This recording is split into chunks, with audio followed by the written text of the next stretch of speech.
I love this intro. I love this music. I love that sound. I just really think it fits the show. Hey, folks, what time is it, kids? It's time for the Zackheads Against Tyranny. General Quarters. General Quarters. Who's that? Oh, is that the brother to General Jackassery? It is. It and is. Major Pain in the Arse? It's and Corporal Punishment. Punishment, yeah. And Major. What movie was that from? Catch-22. Major. Oh, that's right. Major. Major. It was the character's name. Or and who was it? Yossarian, right? Was yes, the main character. It was Yossarian. Damn, who played him? God, I used to know. Oh, it was the book. You got to read the book. Oh, the book is fabulous. You got to read the book. It's kind of like I read Ready Player One, and I've yet to see the movie. The movie, I mean, if you like CG, if you want an incredible CG experience, yeah, okay, go see Ready Player One. I did go see it, and my wife, who's a huge CG fan, went to go see it, and she was incredibly impressed. And so you're not a CG fan, so you didn't like Infinity Wars. I enjoy the CG, but I mean, it seems as though this book. Well, first off, did you enjoy the book just for the read? For the book, I had to set aside the some of the leftists kind of in your face slants a little bit. Okay. I didn't read the book, so I don't know. So I haven't seen the movie, but in the first chapter, to kind of set the scene, it talks about how basically mankind destroyed the earth, used all the fossil fuels. Yeah, that's such an old religion. Religion is kind of an arcane thing of the past. So there was some of that, but old tropes. Yeah. Once I had to say, okay, focus on the story that's being told. I really enjoyed the story that was told. And honestly, the book could have left that superfluous crap out. I think it was literally, that was this author's first book. And so if I had to guess the political leanings of the author, I think I could do so. If the author would have, if the author would have left that stuff out, I think that I would have enjoyed the book just 100%. The fact that I even had to think about the little political and just kind of have a little dig irked me. It didn't irk me to the point where I didn't enjoy the story, because I did, but it irked me to a point that I'm trying to read for enjoyment, and now I'm being irked. You know, I generally have... Yeah, but isn't that the truth now? Yeah. All of this crap has inculcated itself into every aspect of our lives. I can't even enjoy the fucking NFL anymore. True. Because they've all been, it's been so terribly politicized. I wanted to just sit back, maybe have a beer and a Dorito like I've never had that before. Right. And just try to forget about all the rest of the shit that's been politicized, except now that shit's been politicized too. Yes. I didn't watch... Where do you go to escape it? I did not watch one NFL football game last year. I didn't watch one NFL game last year. I didn't watch one NFL game in 2016 either. Okay. Well, no, I didn't watch one full NFL game in 2016 when that crap started. And I don't know, depending what the NFL does this year, I might not watch the NFL again this year. They've done a complete disservice, because here's what the NFL has happened to do. They've gotten way too many people used to not watching them. And now when people are used to going out and mowing the lawn or taking the boat out on the lake or having a picnic and maybe getting the family together, when in fact they used to just sit in front of the TV like a prolapsed rectum and wait until the NFL entertained them, now they're used to doing something else. That could be some serious damage for the NFL. Look how long it took baseball to recover after the strike. Now, not being a baseball fan, I'm not sure. Ooh. Maybe you can tell me. So there was a strike, and I was, some things you wish Sean was here for, because I can't I can't remember what year it was, but it was. I'm guessing here, so it's a wild ass guess. I'm guessing it was about maybe 10 years ago, but long. But Major League Baseball. took a hit from the fan base after that, because people were like, "Screw you! You get paid how much money, and you're going to strike for this." So it was just cash, just contracts. That's all Correct. it was for. They want more cash because Correct. those poor little boys are underpaid, right? They're And I'll tell you, underpaid. the MLB almost had a problem when Bruce Maxwell, the catcher last year for the Oakland Athletics, I'm sad to say that's my team, started kneeling for the anthem. He knelt for the anthem. The only Major League Baseball player to do it. He did it towards the end of the season. I get contacted by the Oakland Athletics regularly to try and get me to repurchase some stuff, because I am a huge Oakland Athletics fan, and I've told the representative I deal with is fantastic. Did you get like season tickets for a while? He is fantastic. Well, let me tell. So I actually on an occasion last year got an entire suite and the whole really? thing. And, yeah, it was fantastic. But damn! How cool would that be? it was very cool. It was very very cool experience. The big box box thing? like in the outfield, the huge box thing, tons of seat. Ordered food, drink, like the whole 9 yards. It was a whole Holy thing. crap. And it was awesome. What an experience! It really was, and I'm going to tell you. I love baseball, and I really love the Oakland Athletics. I do. I like the fact that they're just a small budget team. They always play exciting. They're rooted in Oakland, so they are a community. Even though I think the city itself is a shithole, but the fact that they're rooted in the community. And so they are really a team that's deeply part of that community. They really are, more so. Well, and of all the Oakland teams, they're one of the few. They haven't moved at all. Nope. Ever. No. Have they? Not even once. Nope. Like some other Raiders we know. Yeah, and Ricky, you got Ricky Henderson, who, and even the Golden State Warriors now moved across the bay to San Francisco. They were right there in that little complex with the Oakland Coliseum.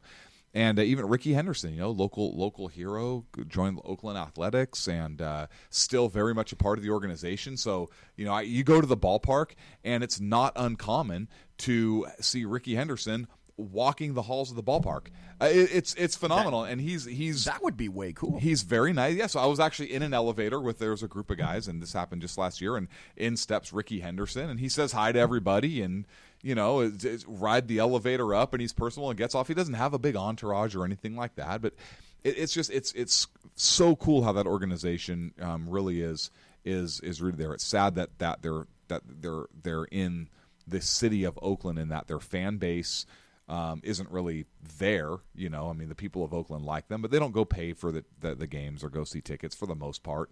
Most of it's folks coming in from the outside, I think. My point is, this guy calls me up, and I tell him, I say, hey, I'm sorry, I can't. I cannot. I haven't seen the Oakland Athletics react to Bruce Maxwell's protest. If the organization came out and said, hey, no, that's not. He's a representative of our team when he's in uniform, and we don't disrespect that. Make him stay in the locker room for the anthem. That's fine. But if he's going to be on that field wearing that uniform representing us, I don't think he should be divisive. And I made that very clear, and he was very receptive to that. That being said, I still haven't purchased anything for this year to go see the Oakland Athletics. But because it's not the team as a whole, I don't know if I will or not. But that kind of goes into our first topic here, and I want to have a discussion with you. Can I back up just for a second? No, because I already did the segue and it was beautiful, and now you're going to fuck that up, BZ. You're a baseball guy, so real quick, I just had to throw this out. I see what you did there. We saw, see? I see what you did there. Okay, thank you for the acknowledgement. You're welcome. But the most important question for me right now, since we're talking about sports, is this went endemic throughout the NFL, taking a knee. This one guy in the Oakland A's took a knee. Now, what's the difference between baseball and the NFL? Why didn't it just go crazy all through baseball? I have a theory. It is not scientific, and it will probably cause a lot of backlash. Do you want to hear it? Oh, hell yes. Fan base and those who play the sports. I think that each sport has its own fan base that is unique. Yep. In my opinion. Agreed. Yep. And I think the closest I can't even say the closest fan base. But I think the two major sports my opinion, I don't have the numbers, so that's my caveat, are baseball and football. Maybe that's just because historically that's what I've watched. But NFL fans NHL fans are unique. MLS fans are unique. MLB fans are unique. NBA fans are unique, and so on and so on. NASCAR fans are unique. Yep. And so I think that the fan base and the athletes that tend to play those sports come from different backgrounds than those that play other sports.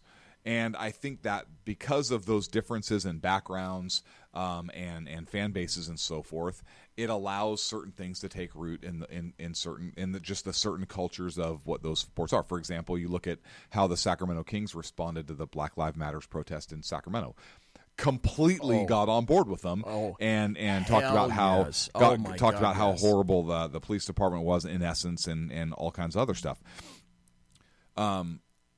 So that seems to take root in the NFL. I think it's the same thing. I think that has taken root because the backgrounds of the players where that has really kind of taken root. And this is not, look, I'm not talking about a racial thing here or anything like this, but I am talking about a background difference and a difference in fan base, whereas that has taken root, at least at the player level.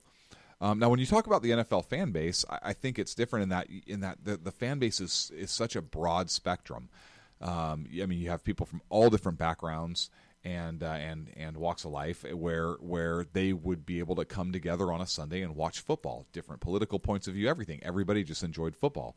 And what the kneeling did is it completely alienated a good segment of the fan base. And it alienated me. Me too. And I think that there are among the NFL players, because I think generational is another issue, is another thing as well. I think among the players it's more accepted or acceptable, but per the fans it's not. Whereas baseball is different. I think or hockey or NASCAR. Let me throw this out there. Sure. and ask you, because I know a little bit about baseball, just enough to get me in trouble. My favorite team, obviously, look at me, is the Milwaukee Brewers. Okay, Get it. Is it because baseball just has a history, perhaps, of being more gentlemanly? I think it's because it's America's pastime, right? I mean, it's the people that play the sports, I think. And again, I have no data to support this. This is just my own belief system, having kids in Little League and seeing the culture of baseball growing up versus the culture of people that are starting with football. I think baseball, maybe it's more gentlemanly, but I think you have a healthier respect for just the pastime and the culture of our country. I really do. More traditional. It's more traditional it is what you're saying. It is. Yeah, I think it is. And so I think there's a certain level of respect that comes out of there, at least on the player level. I just see how, my kids are in the not in Little League but in Pony Ball, and coming up through the baseball system and what's being instilled in them versus football. It's different, and maybe I can't put my finger on it. Maybe I'm not articulating it just right, but it's just different, and that's why I don't think it's taken hold. And maybe MLB saw how it's affected the NFL and said, "Oh shit, we can't do this. We're not going to allow this to happen." Let me make a prognostication here, and then we'll wrap it up because I know we want to go to the next topic. My prognostication is this: if the NFL goes through another season starting in August, the 2018 season, if it goes through another season and these guys continue to kneel and they continue to lose ratings, again, this may be the death knell of the NFL. It may be something like baseball, where you said it may take years to come back. If at all. Did you see, because of the NFL, Jim McMahon from WWF or WWE or whatever it's called now, right? Started. Do you remember the football league? Yeah, the XFL. The XFL. It's coming back now, and he's bringing it up on a pro-American platform. He is making it the conservative, the pro-American. He didn't say it's conservative. That was my word, but the pro-American platform. And that's what he's bringing the XFL back as. And I don't know if I think it's going to come back in 2019. I tell you what, if I'm not mistaken, I will watch the XFL again. This timing is everything, as we all know. Yes. And if the NFL continues to tank this year, that just might be one of the wisest business decisions that he will ever have made. Absolutely. Period. Absolutely. End of statement. Yeah. Here's a final statement that I heard from a black sports analyst who said something similar to, here's what the NFL people need to realize, that it's a game, yeah, but moreover, what is it fundamentally? It's a TV show, and you need to treat it like a TV show. And that's why the people that are on the TV show are employees and need to be constricted in a fashion and treated like employees. And I had to agree completely. It's a TV show, and it makes money. It's entertainment, right? That's yeah. It's entertainment. So I do want to go, and this actually kind of segued, and now I have to do my segue all over again, and it's going to be awkward. God damn it! No, I don't know. I don't think it's all that awkward. It is awkward. It's very awkward. Listen, I have complete trust in you and the ability to segue quite perfectly. This is like you're like the good-looking chick, and I'm like the nervous teenage boy asking you out. Like, it's awkward. No, you'd have to be the good-looking chick. I'd be the ugly guy. No, you're the amazingly beautiful gal here. I hope I didn't blow the microphone out. No, I don't think so. So I want to talk about this. I wanted to have a discussion. We have 13 minutes left about how close are we to losing the Republic?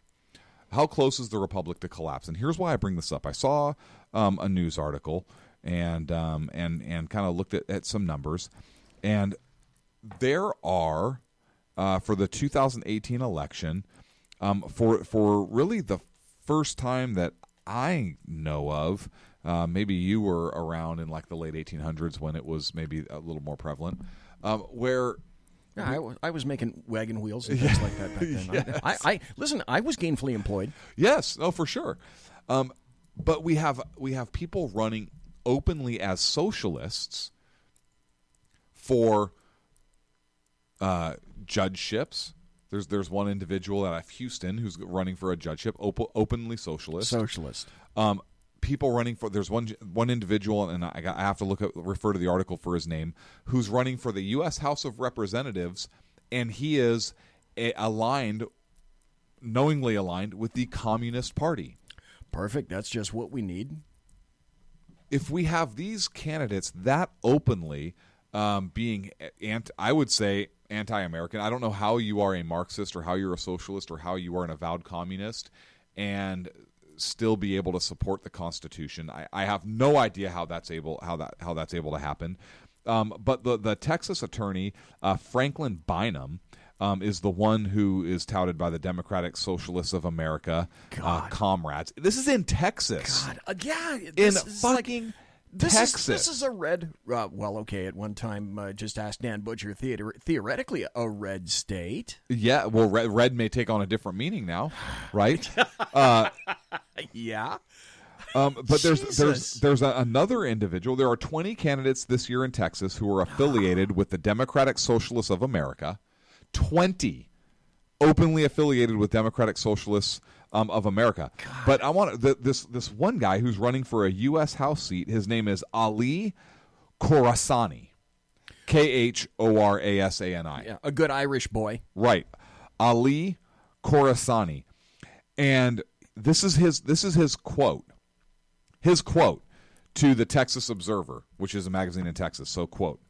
As a member of both the DSA, Democratic Socialists of America, and the Communist Party of Houston, better yet, I am deeply aligned with socialist values and anti-capitalism. Great. Perfect. So this brings about a very real discussion, because when I read this article, this was literally my first concern and my fear is, God, how close are we to collapse, literally, That's of our very our system? first show. That was our very first show. 2 hours of this article, an in-depth analysis by you and me on this article about Peter Layden, who was saying that California is the model of where the rest of the United States need to go. In other words, what he's saying is, and he didn't specifically mention the Communist Party, for example, or the Socialist Party, but he did say California turning left. California needs to turn further left, harder apart, and they need to the leftists need to become more insistent and violent. They need to become violent behind that. Yes, and so this is this is my fear. I mean, I understand you have a few people calling for revolution, blah blah blah. That's throughout history, whatever. But where you have that many openly communist or socialist candidates in Texas, that is scary to me. And my next question is, how is it they can take an oath of office to faithfully support and defend the Constitution of the United States? Yes. How can... Oh, my God, yes. How can they put their hand on a Bible and swear that they're going to support the Constitution, the Bill of Rights, and then the Constitution of, say, the state of Texas or whatever state they've been sworn in? No, these are for federal offices. Oh, these are... Oh, my God, that's... Yes. I thought these were state. No, the judge was for a local judgeship in Houston, but this other Ali is running for the United States House of Representatives. Oh, okay, then excellent question. Will it get pushed to the point where someone in their infinite wisdom decides, okay, you know what, that Bible swearing thing and the oath swearing thing, maybe that's a little dated, oh, shit. and that needs to go away. That has been tried in California. Oh, I'm sure it has. The California legislature tried to push a bill through to do away with the oath of allegiance. So then the only allegiance that anyone owes anymore is to themselves. If that. Well, people will always be self-supporting. They will always find a bias towards themselves. I don't even know if I'll go that far. Look at the homeless population and the problem that we have in this state. They don't even give a shit about themselves. They don't care about anything or have any allegiance to anything, because somebody else will take care of them. Somebody else's problem. You just mentioned that, and we've got another 7 more minutes. You mentioning that made me look at an article that I just saw today. A Rasmussen poll says that 46% of people favor government guaranteed jobs for all. Senator Bernie Sanders is looking ahead to the 2020 presidential election with a proposed federal government program that guarantees all Americans a job with health insurance. Nearly half of all the voters liked the idea. Yes. How do you do that? How do you make that work? Holy crap, how do you make that work? You have to redistribute wealth. That is the only way that works. So if you have a good job in the private sector, you are going to be required to pay more money so that somebody else can get a different job, a new job in the public sector. That's the only way you make that work. Money is finite, right? Money is finite. Yes. I mean, well, maybe it's not, because you can just digitize it, monetize it, whatever you want to do with the debt, right? But in theory, there is only so much money to go around. Otherwise, money becomes valueless. Agreed? Yeah. Okay. And so what do you... So I'm sorry. I'll let you finish. So my apologies. If there's only so much money to go around, and you want to level the playing field, because everybody has to be equal, right? You have to level the playing field. And folks, we had a guarantee equal opportunity, not equal result. Yep. This country is about equal opportunity, not equal result. But socialist communists want an equal result. Everybody is on this plane. Well, if there's only so much money and you have some people here and some people here, there's only one way to bring them equal. In order to raise these folks up, you're not going to close the gap and bring everybody up to this level. It's too steep. You have to raise them up and lower these folks down. That's right. And it's always easier to, there's always easier to take money away than it is to create wealth and bring people up. to that level. Just remember, the people in Crewe in England can make only so many Rolls Royces per year. Not everyone can have a Rolls Royce. Yes. Or a Bentley. Yes. Damn capitalism. Damn it. Yes. Not everybody can have a house that's 5,000 square feet. Not everybody... Like Al Gore. Yeah. Not everybody can have limousines. Not everybody can have a private jet. Not everybody can have a top-end motorcycle. I mean, you just can't. You have to prioritize what you have in life, and you have to work for it. And I make this reference, and I've made it before, and now seems to be the perfect time to make it again.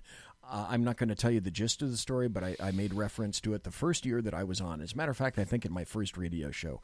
Read the story by Kurt Vonnegut called Harrison Bergeron, Harrison, Bergeron, Bergeron. I swear one day when I have about 45 minutes or an hour, I'm going to read the entire, it's a short story, and I'm going to read the entire story here. Go look up, folks that happen to be listening or watching live or in chat or in podcast right now. Look up and take your favorite search engine and look up the story behind the story of Harrison Bergeron. Mm-hmm. I think I may end up reading it sometime, maybe next week. Who knows? But it's on the order of exactly what you're saying. So here's the big deal for me, and a lot of things kind of coming together in this perfect storm for collapsing our republic, or at least our republic as we know it. We may still be America, but it will not be the same America that we all know. No. For some people, that's really exciting. For me, that is very, very scary. And Bernie Sanders saying, oh, everybody's going to have a job. Look, there are only so many things that can go around. We have so much resources meaning money. We have so many jobs. Hopefully we can create more. He wants to create more. How do you pay for that? You take from other people. There's only so much health care. He wants to give health care to everybody. There is only so much health care. There are only so many hospitals. There are only so many doctors. Only so many nurses and doctors. Correct. And nurses, because of liability, if for no other reason, Correct. They're starting to leave. Yes, they are. And we're not building as many doctors as we did. No, we're not. And our population is growing. And I'm getting old. Look at me. And look at you. Look fantastic, BZ. Thank you.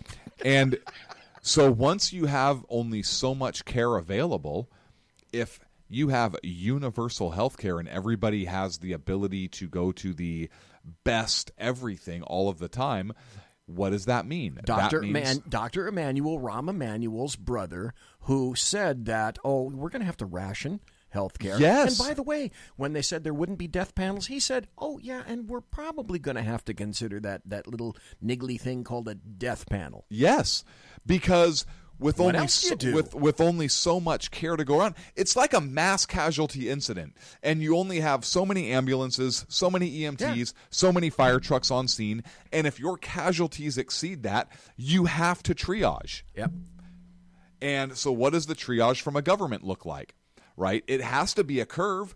You have to say, well, if you're at this stage of life, you really have no benefit in terms of paying back into the system for a long time. You're a taker. You're a parasite now. Yes. And if you are in your prime, 35, 45 years old, you're working, you're paying taxes, you're at your highest earned coming potential, we'll put money into you. Sure. And once you're on the downside, hey, you already passed your usefulness, and now you have to have that in place, right?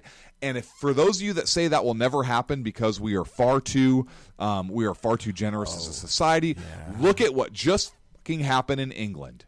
Yeah, the court just ordered it's okay to kill kids. The second baby to be pulled off life support against the parents' wishes. But the thing of that is so incredibly heinous is that remedies existed, but they existed outside of the UK. In other words, parents, the newest parents wanted to go to France because they believed that there was the ability to save their small, less than a year old, I believe, child. Yes.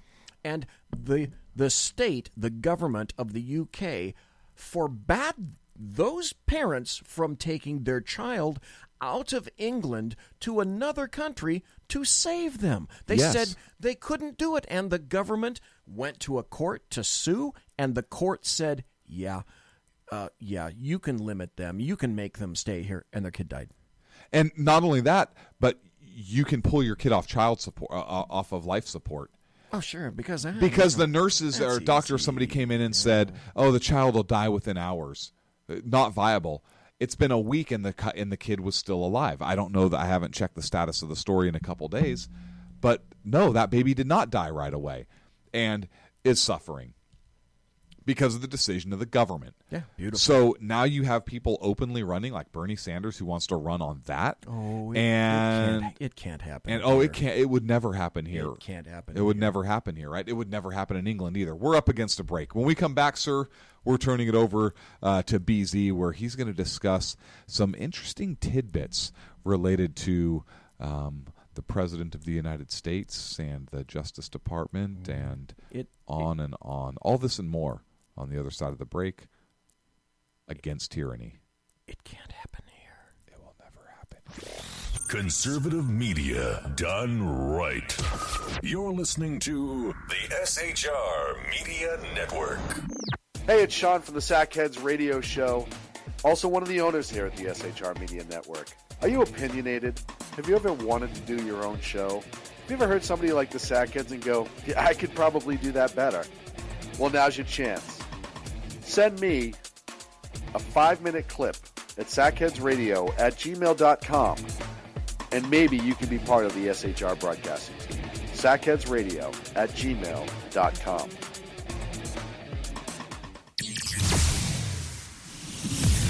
Broadcasting behind enemy lines in occupied California, a mere 2 miles from the state capital, the bloviating Zeppelin's Berserk Bobcat Saloon Radio Show can be heard every Tuesday and Thursday night at 8 p.m. Pacific and 11 p.m. Eastern, only on the SHR Media Network. Go to shrmedia.com to listen. You can also watch on the SHR Media Facebook page and the SHR Media YouTube channel. No goldfish were abused in the making of this ad. When dirty politicians, shadow governments, and deceptive Islam blind the world with fake stream media smoke, their only fear is one man with a cane. I'm Dave Milner.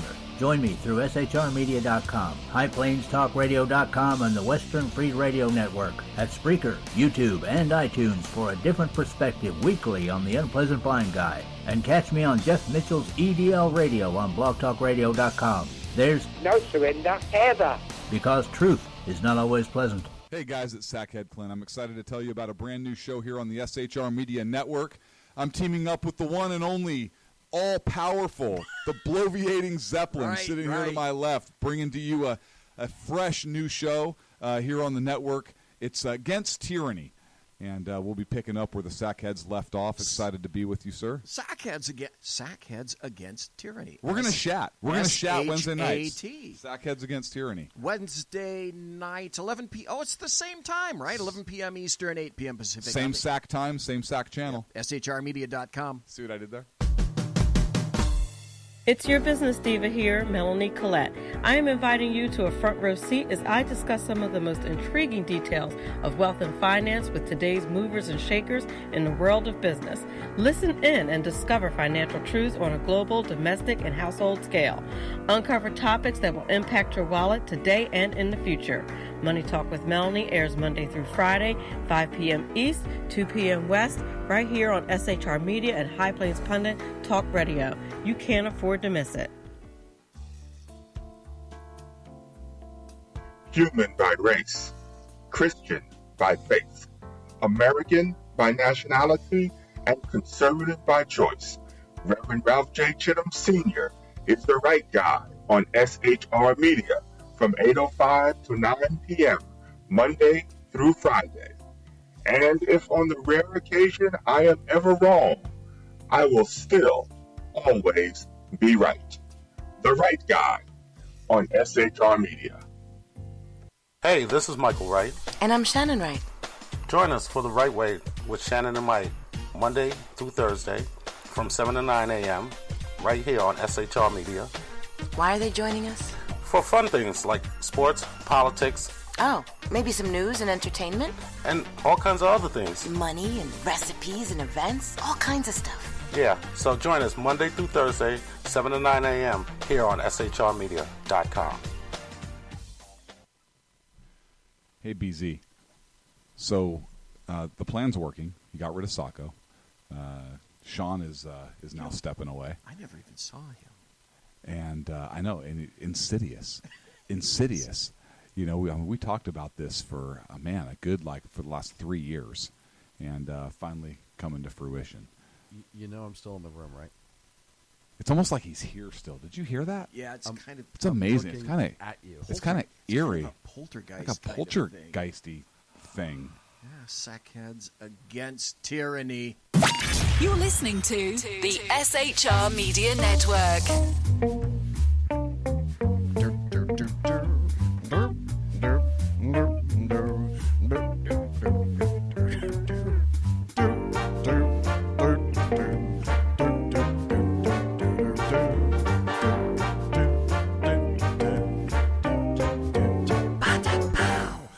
Oh, this is Sackheads Against Tyranny. I'm Sackheads You remember when BZ. You remember when that was a new release?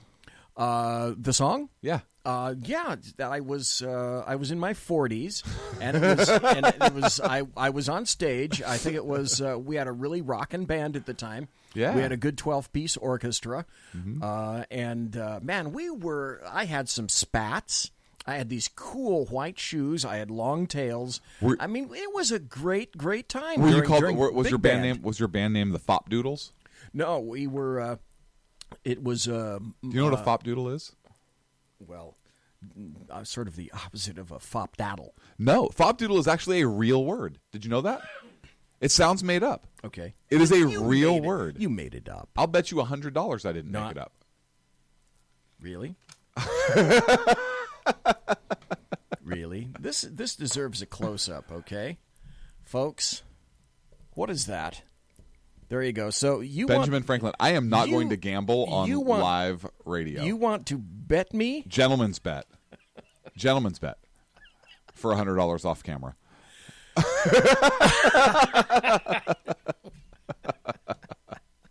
Okay, well, tell me. Now you got me dying to know, what is a fop doodle? A fop doodle is... You want to look it up and see if you can find a match? Wait a minute. How many people have looked it up in chat? No, I have a. If I only had a producer, so go ahead and ask your question. Ask your question again. Do you know what a fop doodle is? Go and do you know what a fop doodle is? And do you know what a fop doodle is? And he said, "No, I don't know." And so what is it? Well, I'm going to look up the definition. I'll tell you what it is, but I actually want to give you a source for a definition. But it is a stupid person, a simpleton. A fop doodle. So let me see if I can actually find when the dictionary when this came out. But it is actually an old time like swear word. So it's like my era, is what you're trying to say. Yes, that's why I was shocked that you didn't know what it was. You know, I can't remember everything. You know, I've been around. If you want to find out how old I am, you're really going to have to cut me in half and measure my rings like a redwood. Here we go. Webster's 1913 dictionary. Fop doodle, a stupid or insignificant fellow. A fool, a simpleton. A fool. Okay. All right. Well, I guess I'll be fop doodle-ish now and then. Isn't that a great word? I do. You know, I'm going to have to start inserting that into casual conversations. You are. Yeah, and then you can Did you see that fop doodle over there? And people will think it is made up, and then you can bet them theoretical money. Yes.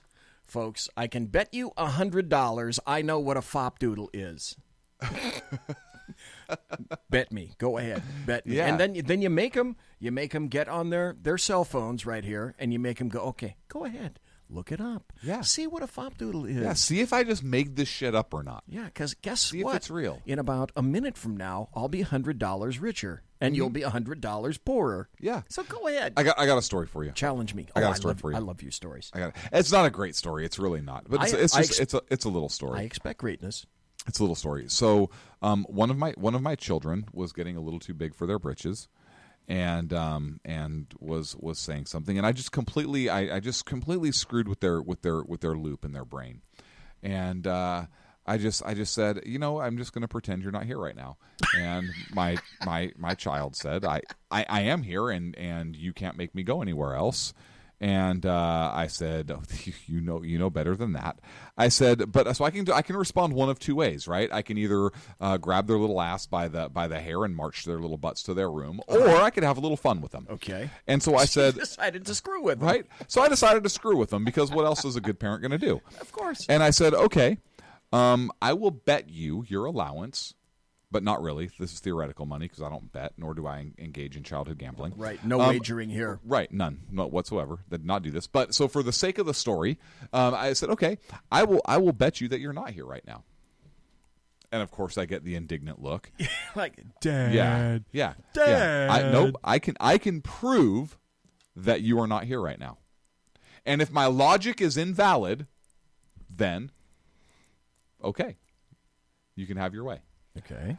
And so I proceeded to ask a series of questions, which I will proceed to ask of you, BZ, since you believe you are in fact here. Correct? I am in complete agreement. I am present and accounted for. Okay, I disagree. So we'll go this, and so I said this. I said, okay, are you in New York? No. Are you in Chicago? No. Are you in Spain? No. If you are not in New York, Chicago, or Spain, then you must be somewhere else, correct? I am somewhere else. If you're somewhere else, you can't be here. My logic is infallible. So after I blew the mind of my child and they curled up in a ball. That deserves another one of these. Uh-huh. It's almost Twilight Zone-y, almost. Or maybe one of these. That one. Okay. Yeah, that was the one. That's okay, but you're right. You just proved to your kid and did you, after you did that, did you go something like boom, bang, see, I told you? Nope, I literally just turned and walked away and left him hanging there. Good for you. Now that's what a good dad does. That's why you're a good dad. Yeah.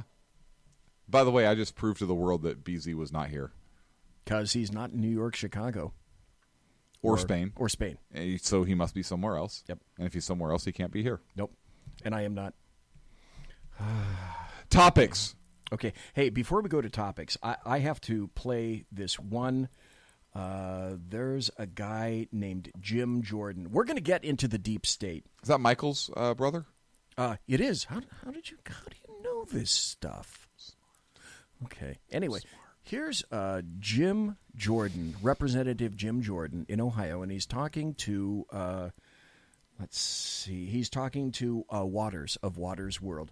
And in about 35 seconds, he sums up about all you need to know in terms of the deep state and how we got to where we are right now. Yeah, there's no better definition of the swamp than this whole deal. So think about it. Rod Rosenstein writes the memo on why Mr. Comey should be fired. Mr. Comey's fired. He leaks the document to the New York Times to create momentum for Bob Mueller to be named the special counsel. Rod Rosenstein names Bob Mueller special counsel and is overseeing that. And guess what? One of the issues they're supposed to be looking at. Was it obstruction of justice in the firing of Comey? I mean, you can't make this stuff up. So the American people step back and say, if that's not the swamp, right, this roundabout thing they got going, I do not know what you is. need so a that's Karl Rove whiteboard. That's exactly it. That's it in a nutshell. All the craziness and the zaniness that's going on these days, Jordan just essentially summed up in about, like I said, about 35 seconds. Because this just came out. Let's see if I can go to it. Mueller now, Robert Mueller, the special counsel, has now said he's raising the possibility of a presidential subpoena, a subpoena proffered to President Donald John Trump, the guy with the dead orange cat on his head, and in a meeting with Mueller's team. In a tense meeting in early March with the special counsel, President Trump's lawyers insisted he had no obligation to talk with federal investigators probing Russia's interference in the 2016 presidential campaign. Special counsel Robert Mueller responded that he had another option if Trump declined. He could issue a subpoena for the president to appear before a grand jury, according to 4 people familiar with the encounter. So the card has been thrown down. The gauntlet has been hurled. If you want to talk about the swamp, just like Jordan was talking about with Waters of Waters World, a story just came out that, let's see, this is from the Associated Press. President Donald John Trump said it's disgraceful because now here's what happened. A list of proposed questions from special counsel Robert Mueller was leaked to the news media. So we already know that Robert Mueller wants to subpoena and is considering delivering a subpoena to the President of the United States to come before either a grand jury or himself and certain lawyers and to testify. There were clearly a number of questions that were already crafted for this sit-down when it would eventually occur. If it occurs, no one knows just yet. But this is nothing more than, this is a perjury trap. It's an absolute perjury trap. That's the only point. And of course it is. As we've discussed before on this show, and I've discussed, what has occurred so far with the Russian diplomats and the Russians that they were indicted, and Manafort and Flynn, etc., these are nothing more than crimes of process, proving absolutely nothing with regard to President Trump and the election and hacking and Russia. It's gone from Russia to stormy weather, whatever the hell her name is, gone to lying to the FBI, when in fact the FBI agents, in terms of Michael Flynn, said at the conclusion of that particular interview, used for those charges, that they believed in the veracity of Michael Flynn. And then Mueller decided that he was going to drop an indictment on Flynn. Where's Russia? Where's Trump? And now he wants to delay sentencing. Yes, and and now he's, just when he's gone various places and not found what he's looking for, then he opens other doors and no one is saying, well, you really shouldn't, you don't need to go through that door. And no one seems capable of stopping him. Now the point is he's looking for obstruction charges. If he were to sit down, or any of his attorneys were to sit down with Donald John Trump, they would go for, it is clearly a perjury trap. The New York Times. But all Donald Trump would have to say is, I didn't invoke my Fifth Amendment right. You theoretically could do that, but it's terrible precedent to make a subpoena, and then, of course it is. And then the other question is, do you have a right to refuse? I submit that legally, yes, the president reserves a right to refuse. I believe, so if we ascribe to the fact that no one is above the law, then I would say that maybe the president doesn't have the right to refuse. However, I would certainly sit down and say, I plead the Fifth. Would you, BZ, knowing what you know, if you were completely innocent and a law enforcement officer said, Mr. Z, first of B, I'd like you to come down and answer some questions. Would you like to talk to me freely and voluntarily? Just so you know, you're not under arrest. You're free to leave at any time. Here's the door. Restrooms are down the hall, and give you the whole Beeler admonishment. So I was just going to say, you're giving me a Beeler right? admonishment. And then sits down and says, so, blah, blah, blah, and starts going through things. Would you answer one fucking question? Being completely innocent, would you answer one question? I wouldn't. It depends on the severity. If you're talking about a traffic ticket or something like that, but if you're talking about something where... No, I'm talking about a criminal offense. Where I'm potentially going to be doing time. Yes. I'm going to have an attorney with me. Absolutely. And this is me, who the theory is that I've not committed this crime. Correct. You've laid down that foundation. Correct. And even despite that, no, I wouldn't. Exactly. This is my point. And yet members of the public, folks who have been in law enforcement, they may get it, right? They may know, or you come out and say, "Hey, listen, I am completely innocent of all charges. However, I don't wish to discuss anything with you outside of the presence of my attorney." And anybody who's worth their salt, who's been in law enforcement, would say, "Okay, but what does that say to the general public?" Well, if you take the Fifth, for example, the general thought about people taking the Fifth, like Lois Lerner, in an open session, is everybody. The first thing that everybody thinks is guilty. Absolutely, you're guilty. There's only one reason you're taking the Fifth, and that's because you're guilty. You know information that someone else wants, and you are guilty. Therefore, you're not going to provide the information. That's Correct. the conclusion that I'd wager 90% or more of the people conclude when you talk about the Fifth, taking the Fifth. And here is I don't want to say the danger of, but here's the one issue with talking in an interrogation standpoint, right? One of my favorite movies of all time, My Cousin Vinny. The sheriff is interrogating one of the kids, and during the course of the interrogation, the sheriff said, "So when did you shoot the clerk?" And the kid said, "I shot the clerk." And the sheriff said, "Yes, when did you shoot the clerk?" And the kid said, "I shot the clerk?" And the sheriff said, "Yes, we know that, but when did you shoot the clerk?" And the kid said, "Whoa, wait a second."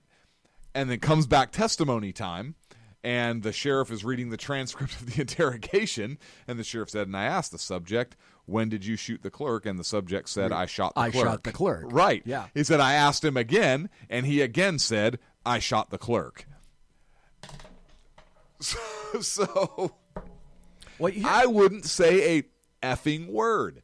Here's the point of it, though. The New York Times makes... when I read this... How did you not laugh at that whole quote? Because that is a fantastic scene, BZ. I'm a little disappointed in you right now. I'm not going to lie. Did you see that? The sound was off. That was amazing. I had to cut the mic because I was so damn loud. Yes. When I was laughing. The New York Times report says that the questions, and this is critical, the questions range from Trump's motivations for firing FBI Director James Comey a year ago. How does that have anything to do with Russia? So, well, A, nothing, and B, the thing that we just heard from Jim Jordan, essentially this: people, remember the person that wrote the note to President Trump, providing line after line, paragraph after paragraph of the justifications for Trump firing James Comey, is Assistant Attorney General Rod Rosenstein. Yes. Following that, it was Rod Rosenstein, after Jeff Sessions, as Attorney General, recused himself from the Russian investigation. It was Rod Rosenstein who then appointed Robert Mueller as counsel to investigate the reason, just stated right here, why Trump fired Comey, when Rosenstein justified it in a memo for purposes of having the president use that. Yes. What the fuck? Yes.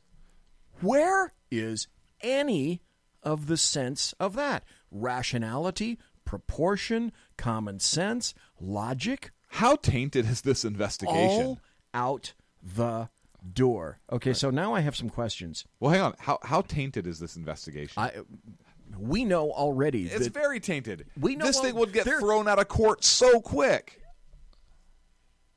If you have judges that are doing their jobs, if you have judges that aren't leftist dupes. Ultimately, it's going to get to the United States Supreme Court. By the way, how surprising of a vote was Gorsuch? Anyways, go ahead. Well, on that last one, yeah, that was he went way strict constructionist on that thing. I kind of get it. We know that these guys are going to go sideways. Look at what Roberts did with regard to healthcare, the ACA.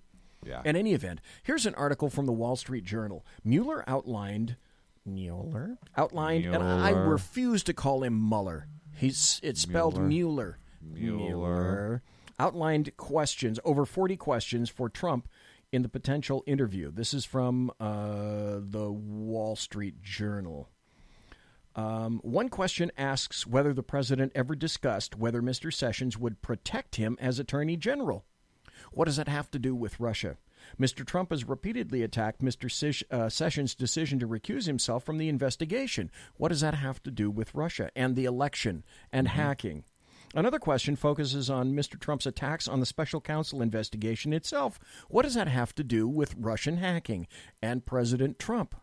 So now, if a citizen or if a president asks questions or questions the mechanism itself of, say, the DOJ or a special counsel, now that's reason for that particular president or appointed person, elected person, I should say, to come in and answer to a special counsel that has essentially nothing to do with the original creation of the council itself, but everything again to do with what I call process.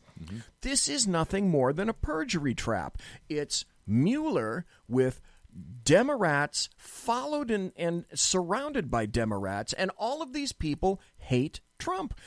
Sometimes simple things really are simple. When the Democrats lost and anyone associated with leftists, Democrats, or the American media maggots couldn't transition over to November 9th, all the claws and the knives came out because Donald Trump has turned D.C. upside down. Now, frequently, he's his own worst enemy. He doesn't know when to shut the hell up. That's part of the cult of Trump. It's part of who he is.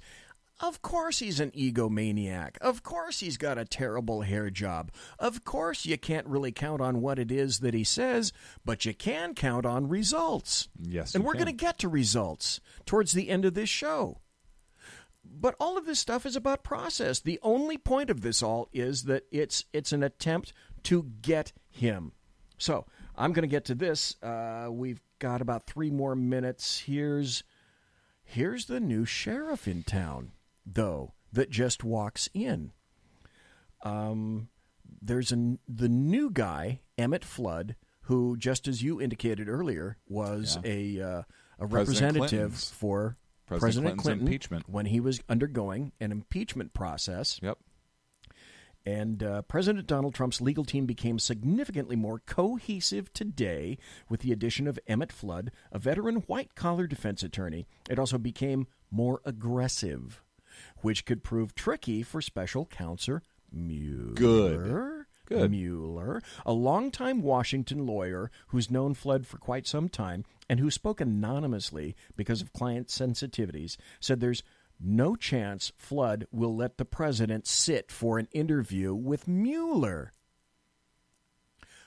Finally, you want to draw a line in the sand? It sounds to me like that guy has decided. All of the other attorneys, Cohen included, everyone said Cohen was a flake. Now it appears to me that they've got somebody who actually has a plan, a man with a plan.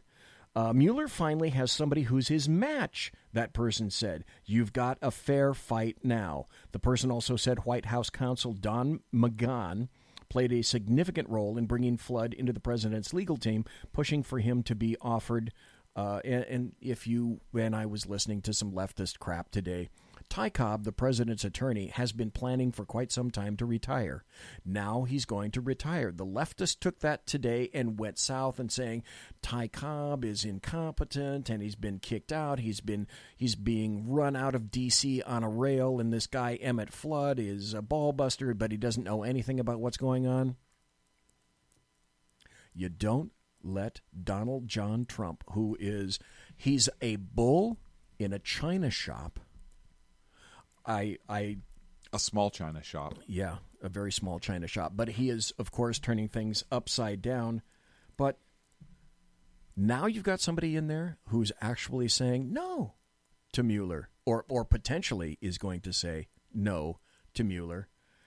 Oh, my God. There's so much more to go into, but we're up against a break. So we are going to take a break. We're going to be right back. We can pick this up and then get into it, because I do want to talk about. There are some more things to talk about in this. Trump, Mueller, etc. This is the Sackheads Against Tyranny, and you're listening to the SHR Media Network at shrmedia.com. Don't go away.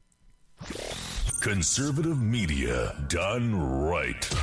You're listening to the SHR Media Network. Hey, it's Sean from the Sackheads Radio Show, also one of the owners here at the SHR Media Network. Are you opinionated? Have you ever wanted to do your own show? Have you ever heard somebody like the Sackheads and go, yeah, I could probably do that better? Well, now's your chance. Send me a 5-minute clip at sackheadsradio@gmail.com, and maybe you can be part of the SHR broadcasting team. sackheadsradio@gmail.com.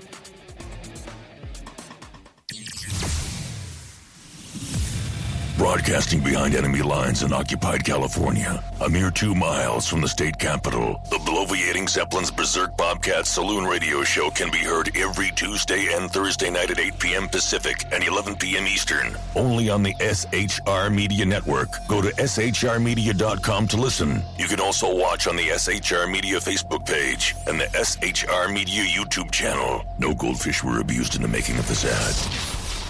When dirty politicians, shadow governments, and deceptive Islam blind the world with fake stream media smoke, their only fear is one man with a cane. I'm Dave Milner.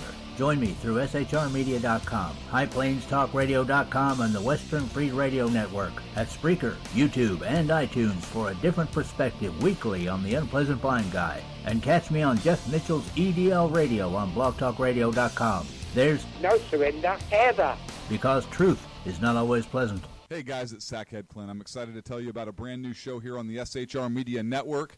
I'm teaming up with the one and only all-powerful, the bloviating Zeppelin, sitting here to my left, bringing to you a fresh new show here on the network. It's Against Tyranny. And we'll be picking up where the Sackheads left off. Excited to be with you, sir. Sackheads Against Tyranny. We're going to chat. We're going to chat Wednesday nights. SHAT. Sackheads Against Tyranny. Wednesday nights, 11 p.m. Oh, it's the same time, right? 11 p.m. Eastern, 8 p.m. Pacific. Same SAC time, same SAC channel. Yep. shrmedia.com. See what I did there? It's your business diva here, Melanie Collette. I am inviting you to a front row seat as I discuss some of the most intriguing details of wealth and finance with today's movers and shakers in the world of business. Listen in and discover financial truths on a global, domestic, and household scale. Uncover topics that will impact your wallet today and in the future. Money Talk with Melanie airs Monday through Friday, 5 p.m. East, 2 p.m. West, right here on SHR Media and High Plains Pundit Talk Radio. You can't afford to miss it. Human by race, Christian by faith, American by nationality, and conservative by choice. Reverend Ralph J. Chittum Sr. is the right guy on SHR Media from 8:05 to 9 p.m. Monday through Friday. And if on the rare occasion I am ever wrong, I will still always be right. The right guy on SHR Media. Hey, this is Michael Wright. And I'm Shannon Wright. Join us for The Right Way with Shannon and Mike, Monday through Thursday from 7 to 9 a.m. right here on SHR Media. Why are they joining us? For fun things like sports, politics. Oh, maybe some news and entertainment? And all kinds of other things. Money and recipes and events, all kinds of stuff. Yeah, so join us Monday through Thursday, 7 to 9 a.m. here on shrmedia.com. Hey, BZ. So the plan's working. You got rid of Sacco. Sean is now stepping away. I never even saw him. And I know, and insidious. You know, we talked about this for for the last 3 years, and finally coming to fruition. You know I'm still in the room, right? It's almost like he's here still. Did you hear that? Yeah, it's kind of. It's amazing. It's kind of at you. It's kind of eerie. Like a poltergeist. Like a poltergeisty thing. Yeah, Sackheads Against Tyranny. You're listening to the SHR Media Network.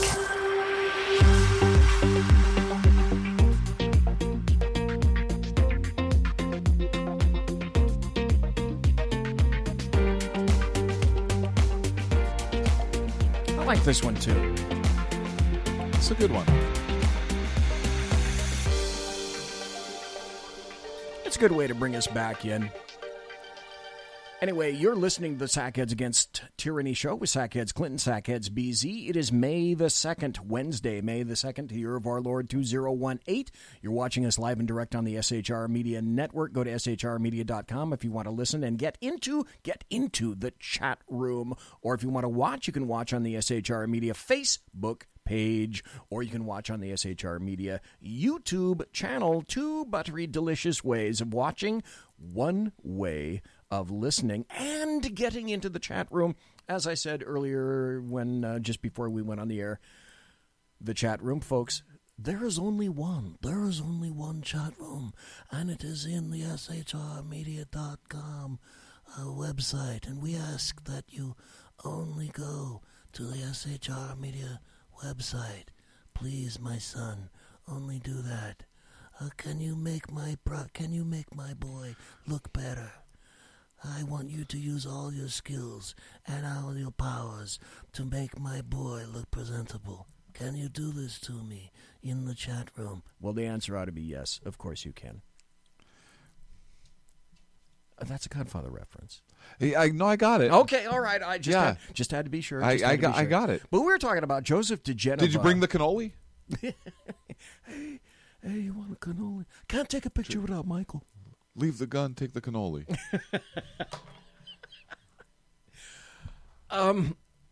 Laura Ingraham is kind of a strange cat on Fox. I like her. I'm kind of 2 ways about her.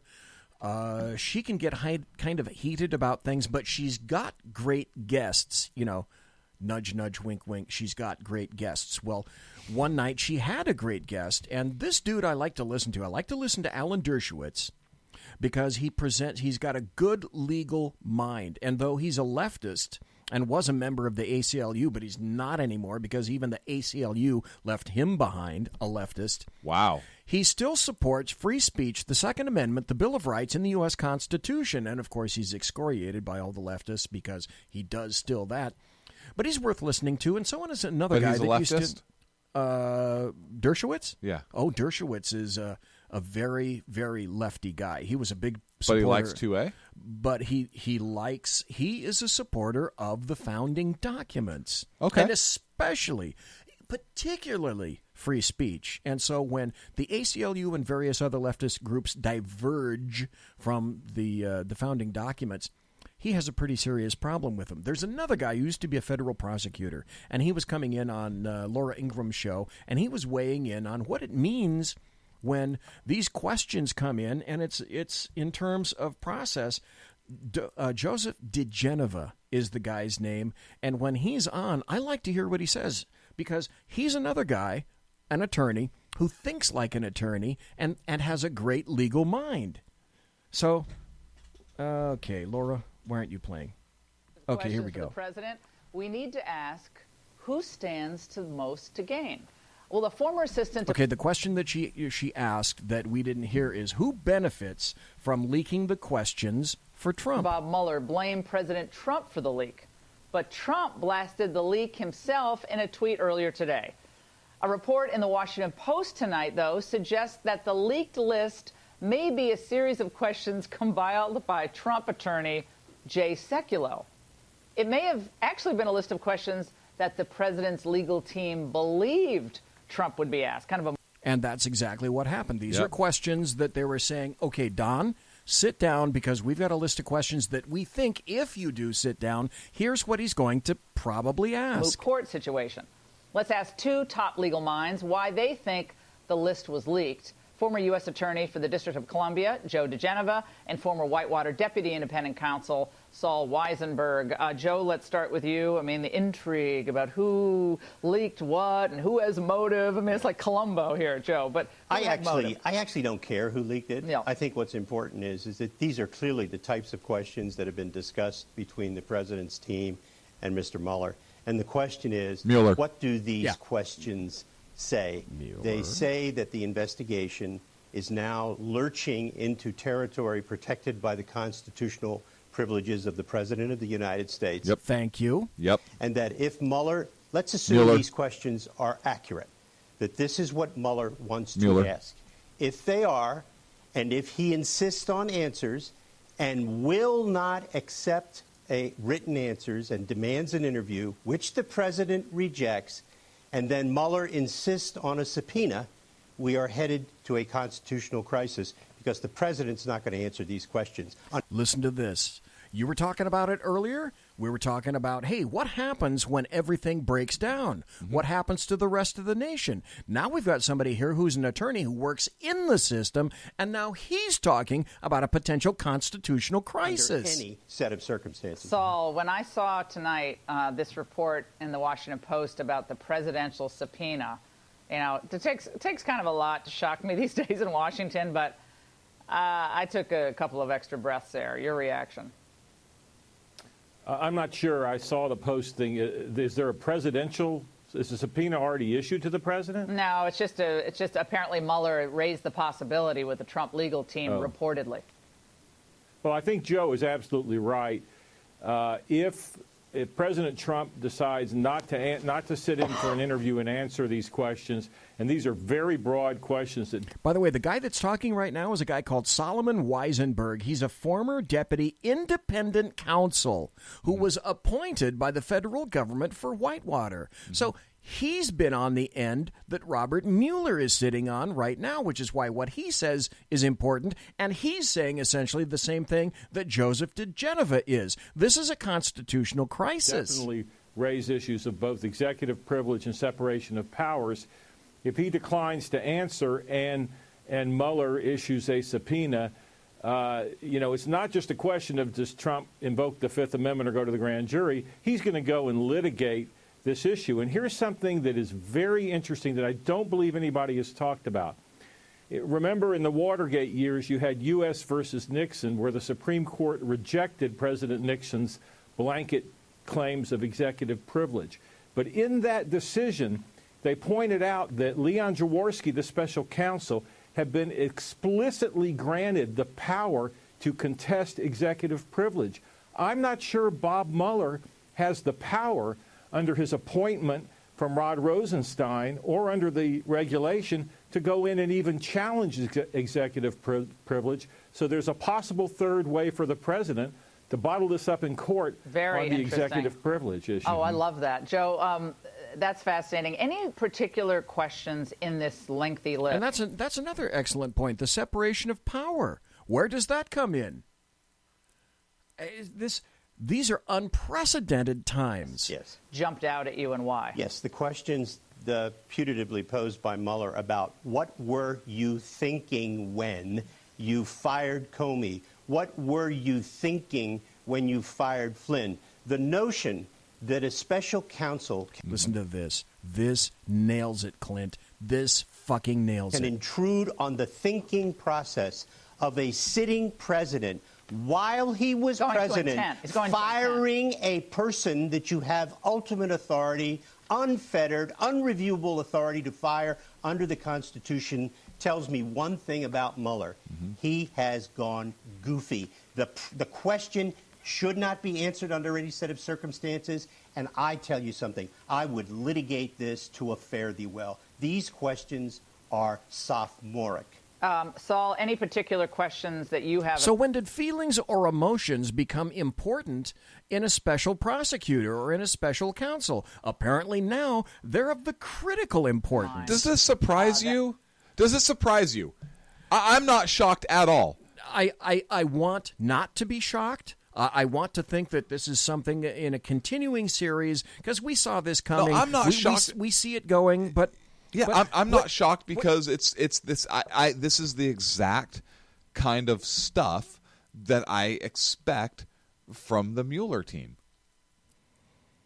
I really am not surprised at all. Hey, bring the questions. Hey, did your campaign collude with Russia? Did you have knowledge of Russia interfering with the investigation? Because it's already been proven that those are too simple. Those are too simple, and apparently, the answers to those questions are too simple as well. Yeah, but look, Donald Trump's the president of the United States. He can fucking fire somebody in the executive branch. Oh. He can fire James Comey. Oh, wait, it gets It better. doesn't matter what he's thinking. There's another issue from another article that you and I are going to be telling everybody about in just a little bit with regard to exactly that. Holy crap. But that's why I like listening to Joe DeGenova. He brings things down to the point where... We've talked about that before, that exact same point on Sackheads before, when this whole thing was going. Yeah. What do you have the power to actually do? And what should be the answer, the result to all of these things? That would be especially problematic for this president to answer. I mean, I wouldn't, as a lawyer, I would not recommend that he do this interview under any circumstances. I didn't think so before, and I certainly don't think so now. Maybe perjury trap. That's all it is. It's a perjury trap. Yes. So... to me, to you, to what I consider to be thinking human beings, the reasons for all of this are so abundantly clear, which again goes to the point that you made with regard to, have we gone so far that everyone has lost their damn minds, and is there any reassembling of this country possible when we're talking about this kind of crap? written answers, like, but I didn't mean, maybe think so. Maybe a poetry or a haiku I'd send back to Mueller, but at this point I wouldn't be engaging with that group. Two, I agree with you. I didn't think he should go in before. Two, that, I mean, you could pick any number of them. That two that struck me as particularly outrageous or almost humorous. One, why do you continue to criticize Jim Comey and Andrew McCabe? I mean, give me a break. You need to ask that. What? That's a fourth grade question. That's a question a fourth grader. Why are you teasing Susie? Yeah, exactly. Why are you pulling your pigtails? Yeah. Okay, Donald Trump pulls pigtails. So now it's a question of such significance that you're going to try to sink a presidency behind something like that. Yes. And another one was, why did you hold Jeff Sessions, Attorney General Sessions, resignation in abeyance, I think until May 31st, and who did you discuss it with? Again, as Joe points out, this goes into the heart of executive decision-making, but it also shows something else. These questions show a couple of things. The Mueller people are outraged and livid at the president's criticisms of them, and they have... Thank you. It's getting down to emotions. It's personal. It's the emoticons. It's the emojis. It's the emos. All the little goth emos now are in fucking D.C. and they're in power and they're asking questions. A very dangerously broad view of obstruction of justice. Joe and Saul, I want to play. And stop. When you set precedent like this and you begin questioning every decision that a sitting president makes, then what can be questioned here can be questioned there and later in another administration because you've set the precedent. Yes, you have. But could you imagine if there was an investigation about Obama? It would be racist. This would never have gotten there. It would have been chopped off at the issue of the melanin count within 5 minutes of raising any questions like this, because it would be all about the melanin count. Yep, guaranteed. That it would be all about that. Anytime anybody criticized that president, it was because of the race. And of course, some people actually said that's a reason why you couldn't criticize Barack Obama. You couldn't criticize him because any criticism equated to nothing more than blatant racism. Today, he was at an event and he was reacting to what he had heard and been reported about the Freedom Caucus potentially drawing up articles of impeachment against Rosenstein. This is what he... Okay, this is a perfect place to stop right now. And we've... let's go. I have two more articles, and maybe we can get them in the next 10 minutes before the bottom of the hour break. Here's an article. There's just one of those topics that we have coming up bottom of the hour that I want to get to, and it's the middle one. Other than that, we can run over, BZ. Oh, okay. All right.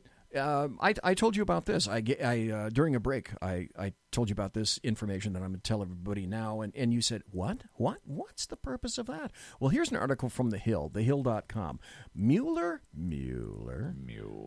requests Flynn's sentencing be delayed for at least 2 more months. The first thing that popped into my brain is this is another naked attempt to not just drain Flynn, but to punish him because they can. Anybody who's dealt with an attorney like myself and tried to defend anybody like myself against a wrong knows that it takes hundreds, thousands of dollars. Flynn has already had to sell and mortgage his home. Now, I'm sure a lot of people on the left are going, oh, great, wonderful thing. Any delay by any attorney or anyone in authority like this costs you money. I perceive this immediately as nothing more than an attempt to, well, we have him. He pled guilty. The FBI thought that he wasn't trying to prevaricate, and yet Mueller decided to indict him and found him guilty. No, he pled. And well, yes, correct. He pled. I would have taken that to trial. No, FBI said I didn't. Fuck you. And I think he probably will end up. First, you have to be convicted like this, and then you have to go to sentencing. So now they're delaying sentencing, and you have to get through with that. Then you can start the appeals process. But so I'm thinking this is a naked attempt to not just you've already crushed this guy pretty much. Now it's just about the utter. You have to crush and destroy this man utterly because you have the power to do it. Special counsel Robert Mueller on Tuesday requested that sentencing for former Trump National Security Advisor Michael Flynn be delayed by at least 2 months. Mueller's team and attorneys for Flynn submitted that Flynn is not ready for sentencing due to the status of the special counsel's investigation, according to a court filing in D.C. court. So his attorneys agreed? Mueller's team and attorneys for Flynn submitted that Flynn is not ready for sentencing due to the status of the special counsel investigation. So attorneys for Flynn agree he's not ready as well. And I'm not sure that I know what that's about. And a handful of the nearly 50 questions focused on Flynn's firing.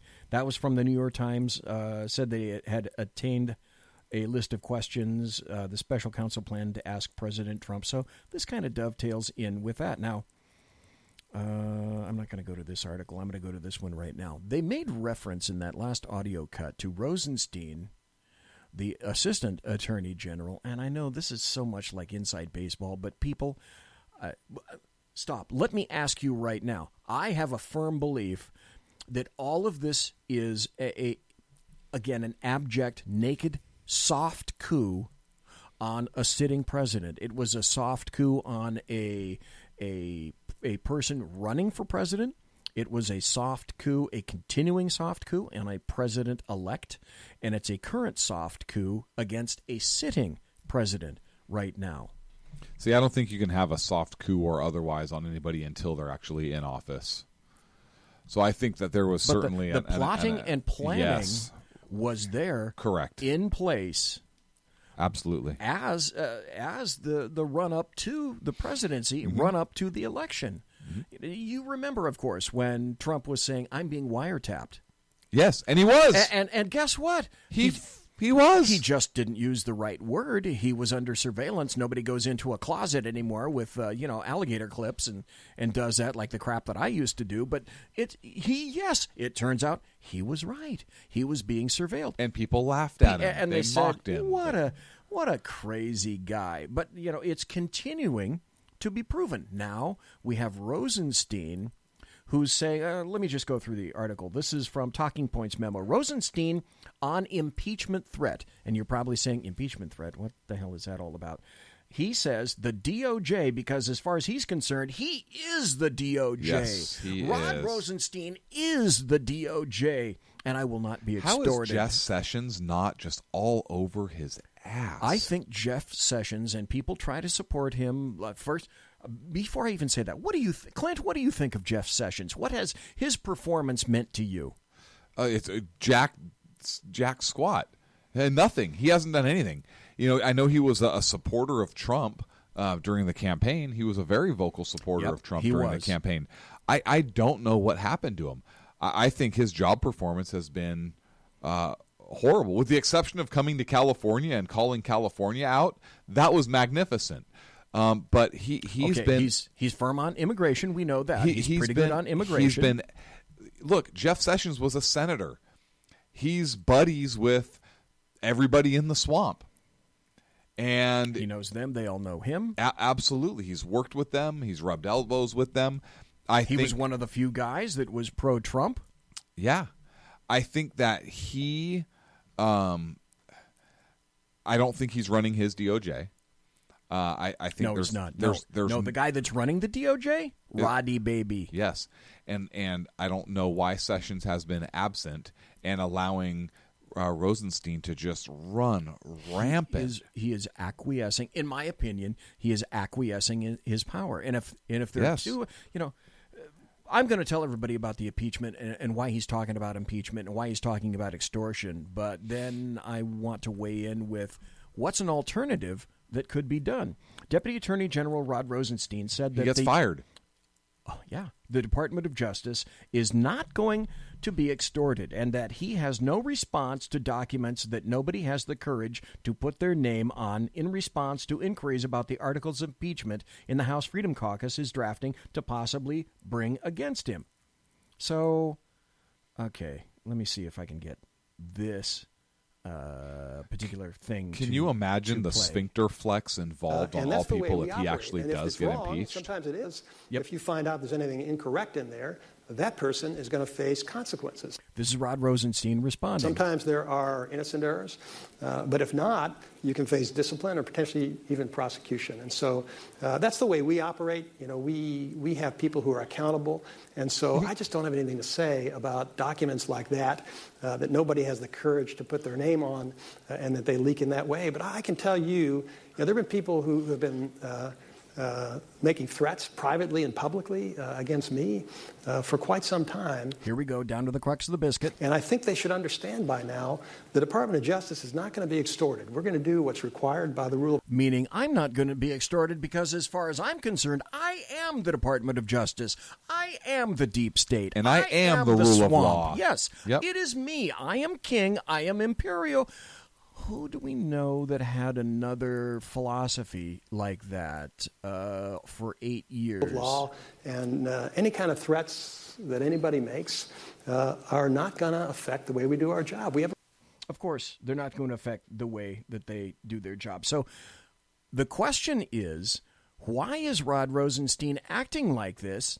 And why are even people talking about the impeachment of the Assistant Attorney General? It's because for over a year, the House Select Committee for Intelligence has been initially requesting documents from the DOJ and the FBI. Consistently, the DOJ, because it's not Jeff Sessions running this shit anymore. Clearly, it's him, because you don't see Jeff Sessions up here answering.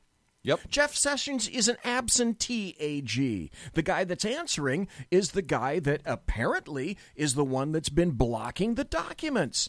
So what do you have when you have a Department of Justice that is refusing to provide documents that they have already been subpoenaed for by the House Intelligence Committee, Jim Jordan, Gates et al., Devin Nunes, who said that we're going to have to place contempt charges against these people if they don't produce charges. Well, if the DOJ doesn't produce documents that a fully functioning and they're doing their job, a committee has asked kindly, then demanded, now subpoenaed, and if the DOJ under Rod Rosenstein, because apparently he is the DOJ, if he's not giving over the documents to another political arm, then to whom does the DOJ answer? They don't, and they haven't. No one? They haven't for years. Then who has the power to demand this stuff? Apparently, Rosenstein thinks no one has the power to question me. Yes, but look at what happened under the Obama administration and his DOJ. Eric Holder. We find you in contempt. Yeah, I don't think I'm going to prosecute myself for contempt. Yeah, I'm declining charges about contempt. What? The ultimate in leftist, elitist arrogance. And this is arrogance heretofore I've never seen stuff like this. Well, what before. happened to Holder? Yeah, nothing. Nothing. Oh, he left. I think he left before he got impeached, but he left. And then you had Loretta Lynch, and now you got why is Donald Trump not firing Rosenstein? Thank you.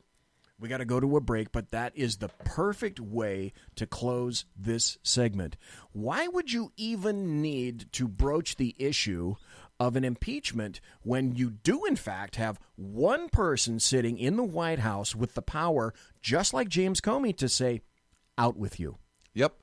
You are terminated, and Jeff Sessions, unless you want to be terminated, you will ensure that document gets handed over to the House Intelligence Committee. All to your point, Clint, all to your point, completely to your point. This country is upside down. It's foundering. It's sinking. The ship of state is taking water. Can we get it back? Can we get it back? Folks, hang on. There's a break, and then we will be back. We will. I don't know about the country. Conservative media done right. You're listening to the SHR Media Network. Hey, it's Sean from the Sackheads Radio Show, also one of the owners here at the SHR Media Network. Are you opinionated? Have you ever wanted to do your own show? Have you ever heard somebody like the Sackheads and go, yeah, I could probably do that better? Well, now's your chance. Send me a 5-minute clip at sackheadsradio@gmail.com, and maybe you can be part of the SHR broadcasting team. sackheadsradio@gmail.com.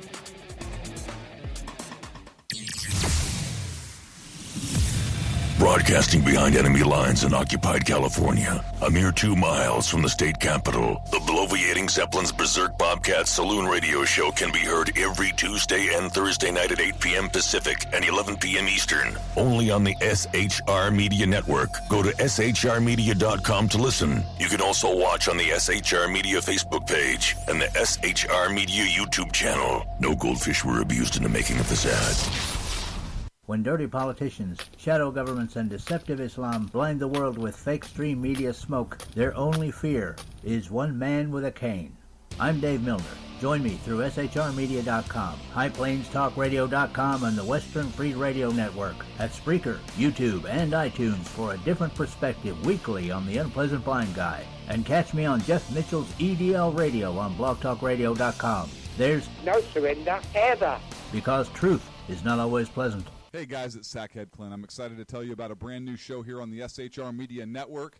I'm teaming up with the one and only all-powerful, the bloviating Zeppelin, sitting here to my left, bringing to you a fresh new show here on the network. It's Against Tyranny, and we'll be picking up where the Sackheads left off. Excited to be with you, sir. Sackheads Against Tyranny. We're going to chat. We're going to chat Wednesday nights. S-H-A-T. Sackheads Against Tyranny. Wednesday night, 11 p.m. Oh, it's the same time, right? 11 p.m. Eastern, 8 p.m. Pacific. Same SAC time, same SAC channel. Yep. SHRmedia.com. See what I did there? It's your business diva here, Melanie Collette. I am inviting you to a front row seat as I discuss some of the most intriguing details of wealth and finance with today's movers and shakers in the world of business. Listen in and discover financial truths on a global, domestic, and household scale. Uncover topics that will impact your wallet today and in the future. Money Talk with Melanie airs Monday through Friday, 5 p.m. East, 2 p.m. West, right here on SHR Media and High Plains Pundit Talk Radio. You can't afford to miss it. Human by race, Christian by faith, American by nationality, and conservative by choice. Reverend Ralph J. Chittum Sr. is the right guy on SHR Media from 8:05 to 9 p.m. Monday through Friday. And if on the rare occasion I am ever wrong, I will still always be right. The right guy on SHR Media. Hey, this is Michael Wright. And I'm Shannon Wright. Join us for The Right Way with Shannon and Mike, Monday through Thursday from 7 to 9 a.m. right here on SHR Media. Why are they joining us? For fun things like sports, politics. Oh, maybe some news and entertainment? And all kinds of other things. Money and recipes and events, all kinds of stuff. Yeah, so join us Monday through Thursday, 7 to 9 a.m. here on shrmedia.com. Hey, BZ. So the plan's working. You got rid of Sacco. Sean is now stepping away. I never even saw him. And I know, and insidious. Insidious. You know, we talked about this for, for the last 3 years. And finally coming to fruition. You know I'm still in the room, right? It's almost like he's here still. Did you hear that? Yeah, it's kind of. It's amazing. It's kind of at you. It's kind of eerie. Kind of poltergeist. Like a poltergeisty thing. Yeah, sackheads against tyranny. You're listening to the SHR Media Network.